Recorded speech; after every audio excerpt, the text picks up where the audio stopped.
Hi, today we are going to be doing chapter 12. Before we get started, I had a funny, cute little short story for you. Each time before I do these chapters, I pray before I do it. And so I did that today. But what I did differently for some reason that I had never done today was the last part of my prayer. I had prayed whatever had come to my mind.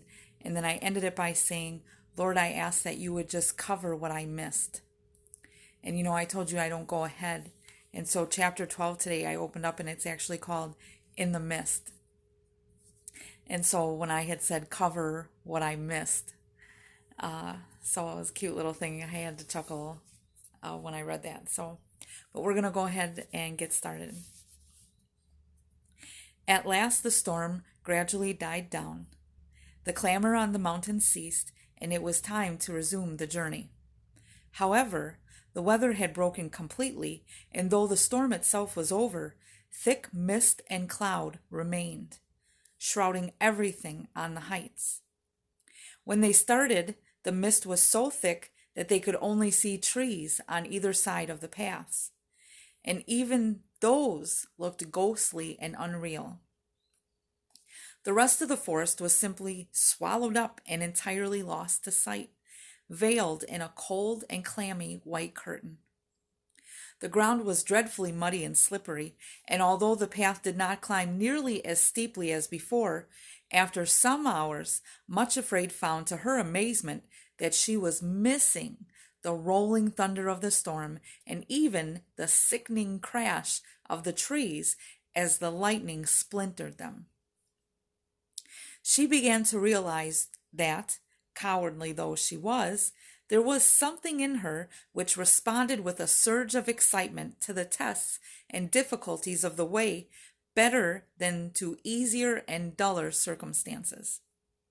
It was true that fear sent a dreadful shuddering thrill through her, but it was a thrill nonetheless. And she found herself realizing with astonishment that even the dizzy precipice had been more to her liking than this dreary plodding on and on through the bewildering mist. In some way, the dangers of the storm had stimulated her. Now there was nothing but tameness, just a trudge forward, day after day, able to see nothing except for white, clinging mist that hung above the mountains without a gleam of sunshine breaking through. At last she burst out impatiently. Will this dull, dreary mist never lift, I wonder? And would you believe it? A voice she knew all too well immediately answered from beyond the trees. No, it won't, replied Resentment. Moreover, you might just as well know now that this is going to continue for no one knows how long. Higher up the mountains, the mist hangs thicker and thicker still. That's all you can expect for the rest of the journey. Much Afraid pretended not to hear, but the voice went on again almost at once. Have you noticed, Much Afraid, that the path which you are following isn't going up the mountain at all, but is almost level? You've missed the way up, and you're just going round and round and round the circle and the mountain in circles. Much Afraid had not exactly noticed this fact, but now she couldn't help but realizing it was true. They were not climbing at all, but simply moving along the mountainside with constant ups and downs, and the downs seemed to be getting more frequent. Could it be possible that they were really just gradually descending the mountain instead of going up it? In the bewildering mist, one could not see anything, and she found she had lost all sense of direction. On asking her companions what they thought about it, they answered rather shortly, because, of course, she ought not to have listened to any suggestion by Resentment. They said that they were on the path that the shepherd had pointed out and would certainly not allow anyone to persuade them to leave it.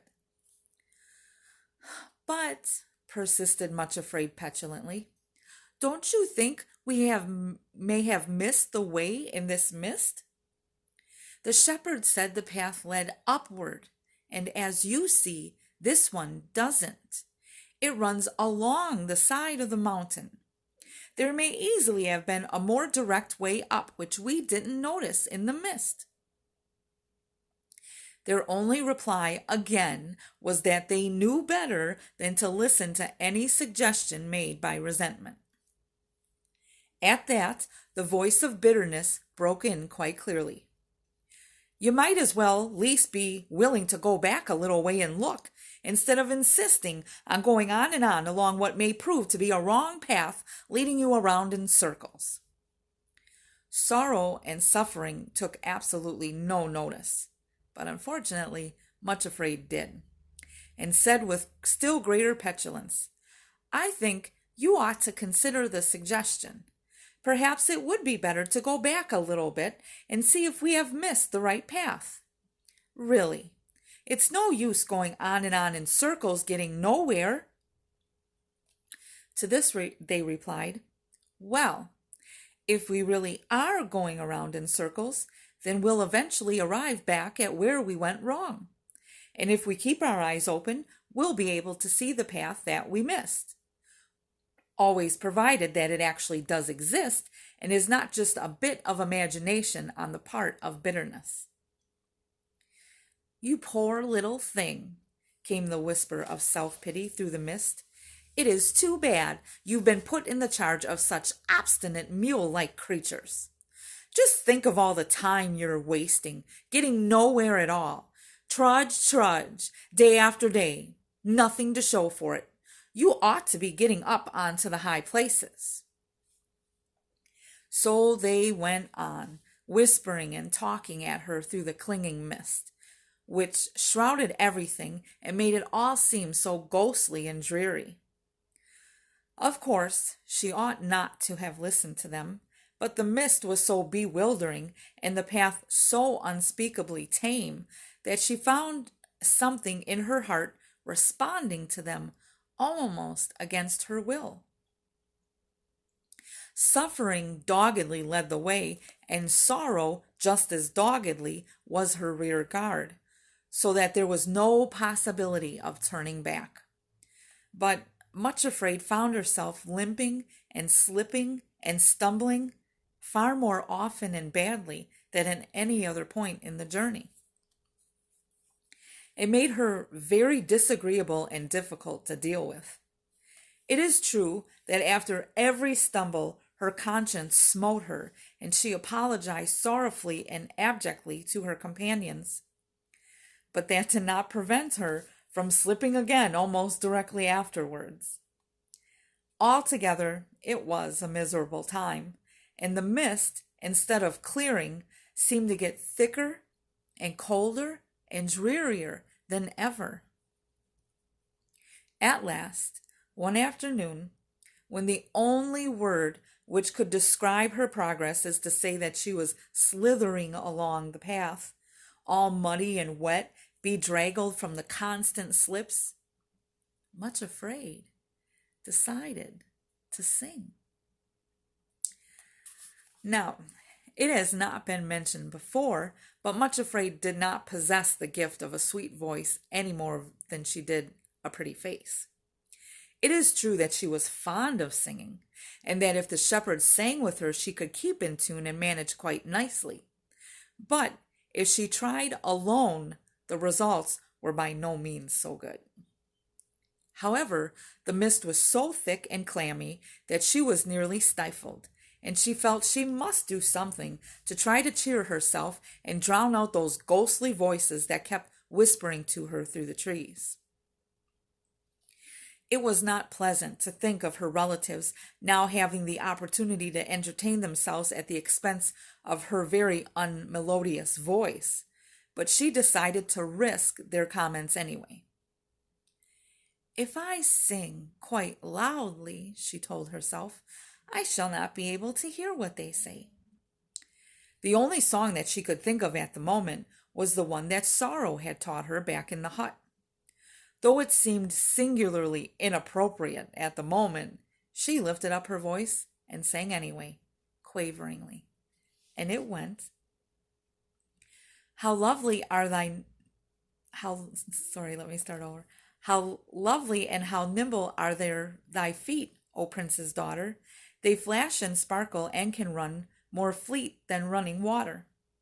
On all the mountains there is no gazelle, no roe, nor hind, can overtake thee, nor can leap as well, but lag behind. There was perfect silence as she sang.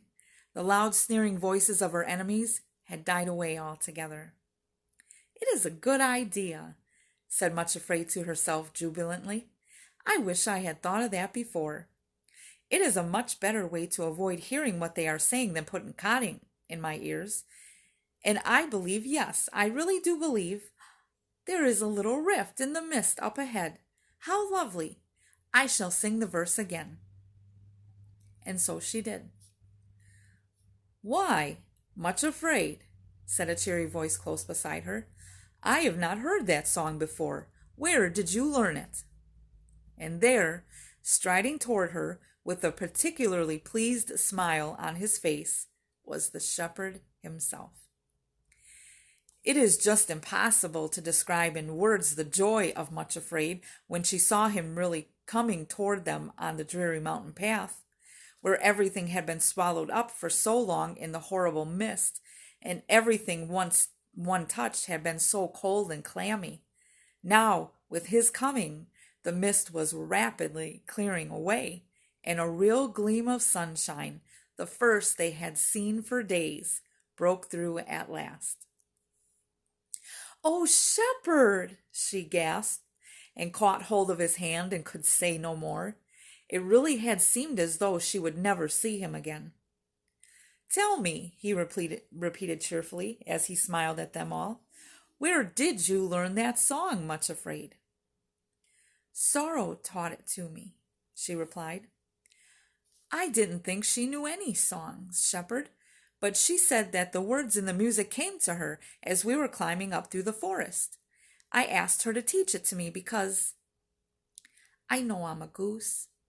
But it makes me think of the time when you will have made my feet like Hinds' feet, and I won't ever have to slither around again." And she looked shamefacedly at her bedraggled and muddy condition. "I am glad you sing it," said the shepherd more pleasantly than ever, "and I think it is a particularly nice song. Indeed," he added, smiling, "I think I will add another verse to it myself." And at once he began to sing these words to the same tune, and it went, "Thy joints and thighs are like a supple band on which are met fair jewels which a cunning master hand hath fitly set. In all the palace search wherever you please, in every place. There's none that walks with such a queenly ease, nor with such grace." "Oh, shepherd!" exclaimed Much Afraid, "where did you find that verse to fit it so nicely to the tune which sorrow taught me?" Again he smiled at her in the nicest possible way and answered, "The words came to me just now as I followed you along the path." Poor Much Afraid, who knew that she had been slipping and stumbling in the most dreadful way, indeed worse than at any other time, flushed painfully all over her face. She said nothing, only looked at him almost reproachfully. "Much Afraid," he said very gently in an answer to that look, "don't you know by now that I never think of you as you are now, but as you will be when I have brought you into the kingdom of love and washed you from all the stains and defilements of the journey? If I come along behind you and notice that you are finding the way especially difficult and are suffering from slips and falls, it only makes me think of what you will be like when you're with me, leaping and skipping on the high places. Wouldn't you like to learn and sing my verse just as much as the one sorrow taught you?" "Yes," said Much Afraid thankfully, and taking his hand again, "certainly I will learn it and sing about the cunning master hand which takes such pains with me." By this time the mist had actually melted right away, and the sun, shining brilliantly, was making the dripping trees and grass sparkle with joy and happiness and brightness. All three thankfully accepted the suggestion of the shepherd that they should sit down for a short time and rest and rejoice in the sunshine. Sorrow and Suffering withdrew a little, as they always did when the shepherd was present, leaving him to talk with Much Afraid alone. She told him all the dismal tale of their long wanderings in the mist, the way resentment, bitterness, and self-pity had been bothering her, and her fear that perhaps, after all, they had wandered off the path and lost their way. "Did you really think that I would let you stray off the right path to the high places without doing anything to warn you or to prevent it?" asked the shepherd quietly. She looked at him sorrowfully and said with a sigh, "When resentment and the others are shouting at me, I am almost ready to believe anything, no matter how preposterous." "You had better become a singer then," he said. "Then you won't hear what they say to you. Ask Sorrow and Suffering if they have any more songs that they can teach you. Do you find them to be good guides, Much Afraid?" She looked at him earnestly and nodded her head. "Yes, very good. I never could have believed it possible, shepherd, but in a way, I have come to love them. When I first saw them, they looked so terrifyingly strong and stern, and I was sure they would be rough with me and just drag me along without caring how I felt. How I dreaded it. But they have dealt with me very, very kindly indeed. I think they must have learned to be so gentle and patient with me by seeing your gentleness. I never could have imagined being without them," she went on gratefully. "And the funny thing is, I have a feeling they really like helping an ugly little cripple like me in this way. They do truly want to get me up to the high places, not just because it's the commandment that you gave them, but also because they want a horrid coward like myself to get there and be changed. You know, shepherd, it makes a great difference in my feelings toward them not to look upon them any longer with dread, but as friends who want to help me. I know it seems ridiculous, but sometimes I get the feeling that they really love me and want to go with me of their own free will."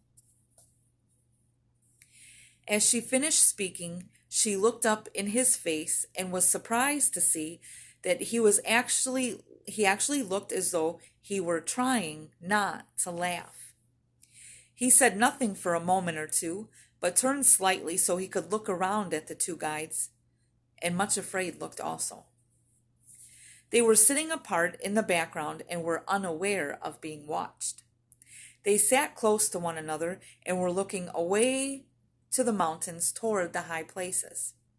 Their veils had been thrown back, although she could still not see their faces because their backs were toward them. She was struck by the fact that they seemed even taller and stronger than when she had first seen them waiting for her at the foot of the mountains. There was something almost indescribably majestic about them right in that moment, a sort of radiant eagerness expressed in their attitude. They were talking quickly to one another, but their voices were so low she couldn't catch what they were saying. Was it possible? Yes, it was. They were actually laughing. That they were talking about something which thrilled them with such eagerness and expectation, she felt quite sure. The shepherd watched them for a few moments without speaking, and then he turned back to Much Afraid. His eyes were laughing, but he said quite gravely, "Yes, I believe you are right, Much Afraid. They do look to me as though they really enjoy their task, and perhaps feel even a little affection for the one they serve. Then he really did laugh out loud. Sorrow and suffering quick dropped the veils back over their faces and looked around to see what was happening. But the shepherd had something more to say before he sped them farther on the journey. The laughter died out of his face, and very seriously he said, "Do you love me enough to be able to trust me completely, Much Afraid?" She looked at him in her usual startled fashion, so natural to her whatever she sensed that he was preparing her for the next test, and then faltered, "You know that I do love you, shepherd, as much as my cold little heart is capable. You know that I love you and that I long to trust you as much as I love you, that I long both to love and trust you more still. Would you be willing to trust me?" he asked. "If everything in the wide world seemed to say that I was deceiving you, indeed, that I have deceived you this entire time." She looked at him in perplexed amazement. "Why, yes," she said, "I'm sure I would, because one thing I know to be true. It is impossible that you should tell a lie. It is impossible that you should deceive me. I know that I am often very frightened at the things you ask me to do," she added shamefacedly and apologetically, "but I could never doubt you in that way. It's myself I'm afraid of, never of you. And though everyone in the world should tell me you have deceived me, I should know it was impossible." "Oh, shepherd," she implored, "don't tell me that you think I really doubt you, even when I am most afraid and cowardly and despicably weak. You know I trust you. In the end, I know I shall be able to say, 'Thy gentleness has made me great.'" He said nothing for a little, only looked down very tenderly, almost pitifully at the figure now crouching at his feet. And then, after a time, he said very quietly, "Much Afraid, supposing I really did deceive you, what then?"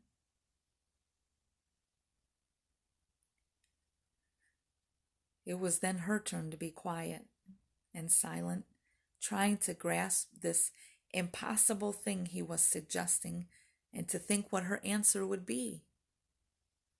What then? Would it be that she could never trust, never love him again? Would she have to be alive in the world where there was no shepherd, only a mirage and a broken, lovely dream? To know that she had been deceived by the one she was certain could not deceive, to lose him. Suddenly she burst into a passion of weeping, and then after a little while looked straight into his face and said, "My Lord, if you can deceive me, you may. It can make no difference. I must love you as long as I continue to exist. I cannot live without loving you." He laid his hands on her head, and then with a touch more tender and gentle than anything she had ever felt before, repeated as though to himself, "If I can, I may deceive her." Then without another word, he turned and went away. Much Afraid picked up a little icy cold pebble that was laying on the ground where he had stood, put it in her bag, and then tremblingly rejoined Sorrow and Suffering, and they continued on their journey. Thank you so much. I hope you have a great day.